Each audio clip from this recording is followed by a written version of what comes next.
Space technology જો આ લોકો લાવ્યા છે ભાજપ વાળા. અચ્છા, એટલે એ લોકો બનાવતા એટલા માટે નથી કે વારંવાર બનાવવા. આ મહિનાના રોટલા છે ભાજપના આગેવાનો, કોન્ટ્રાક્ટરો, અધિકારીઓ, એના રોટલા. ભાજપના નેતાઓને ડર જ નથી કે ખરેખર ચૂંટણીઓમાં આપણે મત મળીએ છીએ, પ્રજા મત આપે છે, ભોળી પ્રજા છે, છતાંય આવા રસ્તા ઉપરથી ભાજપના લોકોને એ ખબર પડે ને કે આ ખાડો છે ને મને આ ખાડો ભાજપના કારણે મળ્યો છે મને.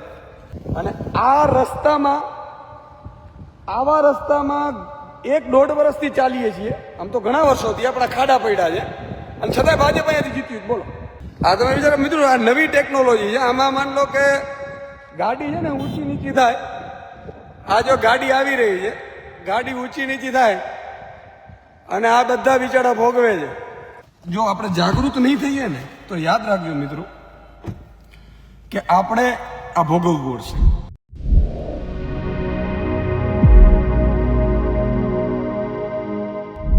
નમસ્કાર, તમે જોઈ રહ્યા છો ગુજરાત પ્લસ ન્યૂઝ અને હું છું મમલ. સરકાર વિકાસના મોટા દાવા કરી રહી છે, પરંતુ શું આ વિકાસ આખરે જમીન પર દેખાઈ રહ્યો છે?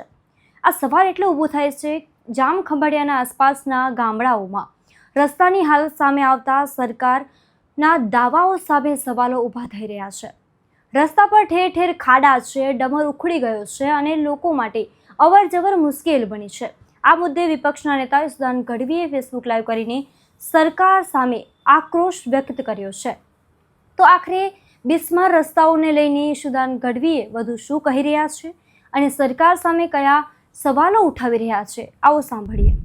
જય માતાજી મિત્રો, જય હિન્દ, જય ગરવી ગુજરાત. આજે હું આપને કંઈક દેખાડવા માંગુ છું.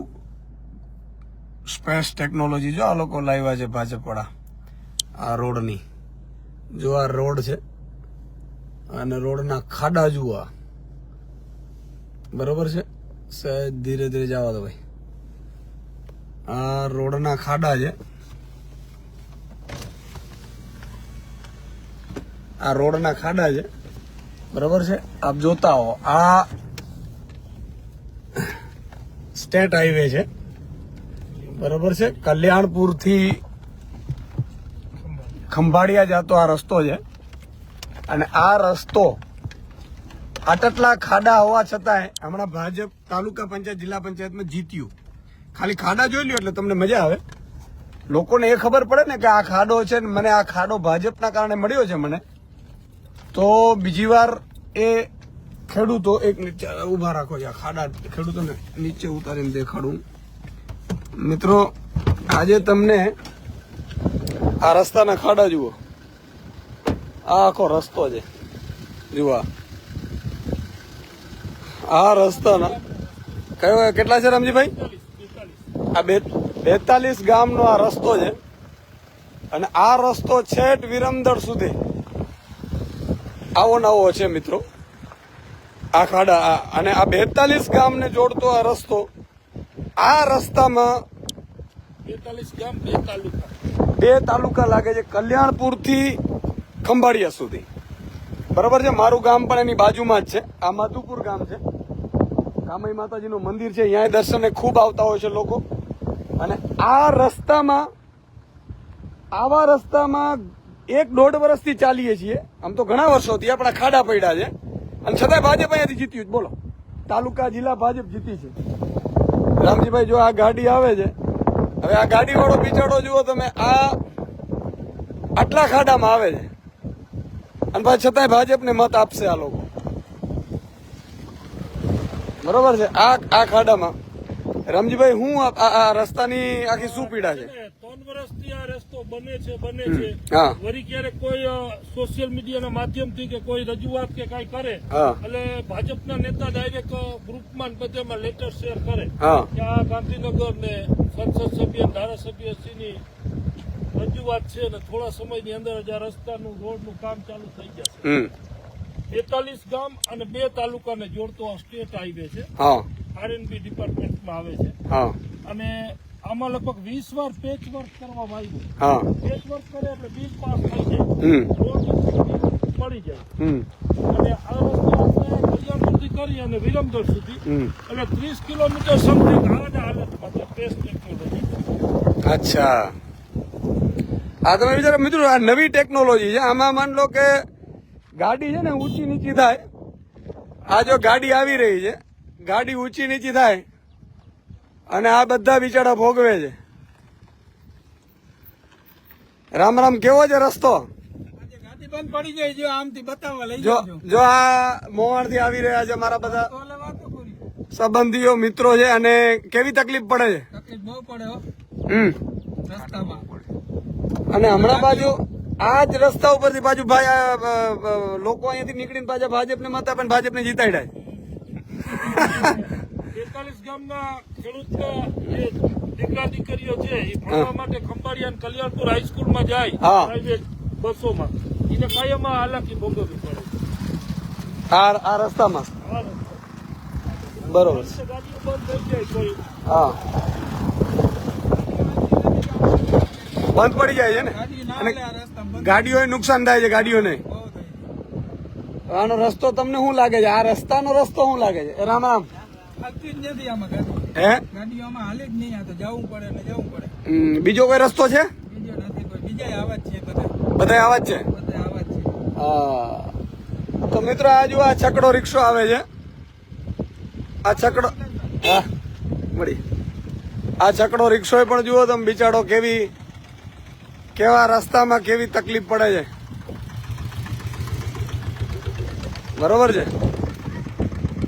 અને આ માત્ર એટલું નથી, આ છેટ રસ્તો છે ને વિરમદરથી કલ્યાણપુર. વિરમદુરથી કલ્યાણપુર સુધીનો આવો રસ્તો છે.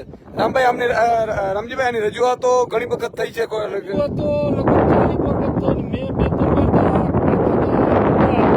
ગામ લોકોએ રાખી નિશ્ચિત કર્યા ને કે આમાં ભાજપના ઝંડા ખોલ્યા તો બીજેથી પેચ વર્ક ચાલુ થયા. હા, થોડી પેચિંગ કરી નાખે, થોડી ઘણી બિલ પાસ થઈ જાય. આ રોડ બનાવવાનો ખર્ચો આવે ને એના કરતા પેચ વર્કમાં 2-3 વાર એનાથી ડબલ બિલ ઉપડી ગયા છે. આવો આ રોડ છે.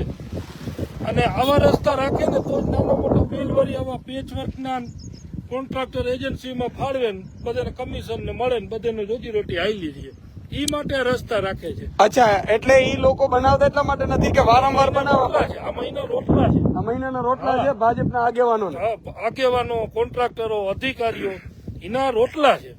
જો બની જાય તો પછી આમાં પેચવર્ક કે અને કાંઈ થાય નહીં. સમાજના નામે મત લઈ જાય છે. મત લેવા હોય તો એ બધી આવેદન પત્ર આપી દે ને મુખ્યમંત્રીને ઉચ્ચ કક્ષાએ રજૂઆત. આવું લેટર દઈ દે એટલે 10-12 દી સુધી એમ નહીં, પણ આ આટલો બધો રસ્તો ખરાબ છે, આમાં બધા સમાજના લોકો રહે છે, તો ભાજપને કેમ મત મળતા હશે? હવે ઈ છે આ લેટર આપી દે થોડીક વાહ દેખાડી દે કે આની રજૂઆત કરી છે ને આ રોડ ની મુલાકાત લીધી છે. હવે થોડા દિવસની અંદર નારિયેળ ફોડીને કામ ચાલુ થશે. પછી 2-3 દી 2 ડામરના ડમ્પર અને કાકરીના ડમ્પર ઉલારે એટલે માણસને એમ થાય કે રોડ નું કામ ચાલુ થઈ ગયું. હવે હમણાં ચૂંટણી આવે છે, ચૂંટણી વહી જાય એટલે ધમ ધકાર કામ હાલશે. હું આ રોડમાં 3 વર્ષથી આવે છે. નીકળી ગઈ. હું આ લાઈવ તમારા પેજમાં છે ને કહું ને 20 વાર તો પેચવર્ક થયો હોય. આમાં રોટલા છે. જો આ થઈ જાય ને તો રોટલા. તો આ પ્રજાને નહીં ખબર પડતી હોય કે આ લોકોને આપણે મત હું કામ આપીએ છીએ જ્ઞાતિ જાતિના નામે. ઈશ્વર જાણે આમાં કોને શું ખબર પડે છે ઈ કે ઈ સમજાય. છેલ્લે ચૂંટણીઓ તો એવી રીતે લડતા હશે ને કે ભાઈ આપણે જ્ઞાતિનો છે, ભલે ને તું ખાડામાં પડે મરી જાય પણ તું મને જો મત આપે, એવું હશે ને? ઈ રીતે જાણે હમણાં રોડ તો બની જાય એમ જ છીએ. તો મિત્રો, ખેડૂતોને પાક વીમો ન મળે, ભાવ ન મળે, ખાતર ન મળે, બિયારણ ન મળે, હવે થાંભલાઓ આવે છે અને ઉપરથી આ હાલત છે ખેડૂતોની, તમે જુઓ. એટલે આ બહુ પીડા છે. દરેક ગામડેથી સ્કૂલ બસો નીકળે છે કાયમ. બાળકો આમાં અચ્છા, બાળકોય ઘણા જાય છે. બાળકો ઘણા નહીં, બધા 90% જાય. સરકારી નિહાળમાં ક્યાં એ તાળા આ લગાવે આ બાળકો રોજ અહીંયાથી નીકળે છે. વિચાર કરો દોસ્તો. આવી સ્થિતિનો સામનો કરે છે. જો ઓલી કાવલી સામે છે હા. આગળ હોડકાની જેમ હાલત ડોલક થાય. આ વાત સાચી છે. હાલત છે ઈ. અને વાહનોને ઈંધણનો એટલો માર, સમયનો બરબાદ થાય. આપણે ખુદને આ ખાડા ટેકરામાં ભોગવવું પડે. એ સિવાયના વાહનોના લોઢા વેલેરા પૂરા થઈ જાય. વ્હીલના એલાઇનમેન્ટ ખરાબ થાય, ટાયરો વહાય. આ બધી સ્થિતિ જો આ રીતે વર્તન થતું આવે છે ને, આમાં ઓલું મધદરિયે નાવ કેમ હાલક ડોલક આવી સ્થિતિ થાય. જો હવે આને ડ્રાઈવરને વિચારવું પડે ક્યાં ટાયર જવા દે. કેમ છો? આ જો રસ્તાનું કરીએ છીએ લાઈવ. રસ્તો બહુ ખરાબ છે ને? હા, એટલે 10 ની કરતે હાલે. હા, જુઓ આ ડ્રાઈવર ચાલે મજામાં. આજુ આ બિચારા કેટલા લોકો મુસાફરી જાય છે અને આ 10-15 ની સ્પીડે આ બસ ચાલે છે. મિત્રો આ લોકોને કાંઈ પડી નથી. ભાજપના નેતાઓને ડર જ નથી કે ખરેખર ચૂંટણીઓમાં આપણે મત મળીએ છીએ, પ્રજા મત આપે છે, ભોળી પ્રજા છે, છતાંય આવા રસ્તા ઉપરથી ભાજપના જુઓ આ બચારો બાઇક થી આવે છે, આમાં કઈ પડી જાય. હવે આમાં પડી જાય વિચાર કરો ને પાછા ભાજપને મત આપે બિચારા. જય માતાજી. આ બધા પાછા આપે છે ભાજપને મત. હું છે ને તમને દેખાડું આગળ, ચાલુ ચોમાસે ધૂળની ડમરીઓ ઉડે. આગળ હાલો, આગળ આપણે હજી ગાડીમાંથી તમને દેખાડીશ. ચાલુ તમે વિચાર કરો, જો આપણે જાગૃત નહીં થઈએ ને તો યાદ રાખજો મિત્રો કે આપણે આ ભોગવવું પડશે. આ ખંભાળિયાના આવા કેટલાય આવા રસ્તાઓ છે અને ઢગલા બંધ છે. મારી આપને વિનંતી છે કે ચલો જ્ઞાતિના નામે મત આપીએ છીએ. હાલો એ જ્ઞાતિ વાળો તો આપણે જ રહીએ છીએ ને, આપણી જ્ઞાતિનો છે. જ્ઞાતિના નામે મત આપ્યા, પાક વીમો અપાયો જ્ઞાતિના નામે નથી મળ્યો, જાતિના નામે પાક વીમો આવ્યો નથી આવ્યો, ધર્મના નામે પાક વીમો મળ્યો ન મળ્યો. આ થાંભલાઓ પડે છે, આ બે ફાર્મ બને ને, આપણે એના જ્ઞાતિના લોકો માટે તો રસ્તો બનાવવો જોઈએ. જો જ્ઞાતિનો જ હોય તો નથી એવું. એ આપણે મામું રમાડે છે. જો છેટ સુધી તમે જોઈ લ્યો આ ખાડા. એવું નહીં કે ઈસુદાનભાઈ અહીંયા જ કહેતા હતા એમ. આ આખે આખો રસ્તો છે અને એવું નથી કે પાછું આ લોકોને ખબર નથી. હો, બધી ખબર છે. અને કરોડિયાના ઝાડાની જેમ થાંભલાઓ આવી ગયા છે. આજે જો મિત્રો નહીં જાગીએ ને તો યાદ રાખજો, આપણે આપણા દીકરાઓ માટે એક તો સ્કૂલો ન રહેવા દીધી. અત્યારે હું આ ગામોમાં વિરમદડ ખાનગી સ્કૂલમાં બિચારા બાળકો ભણવા જાય છે. ઈશુદાન ગઢવીની વાતથી તમે કેટલા સહેમત છો, શું વિચારો છો, કમેન્ટ કરીને જરૂરથી જણાવજો. અને સમાચારની વધુ માહિતી માટે ગુજરાત પ્લસને સબસ્ક્રાઇબ કરવાનું ભૂલતા નહીં. નમસ્કાર.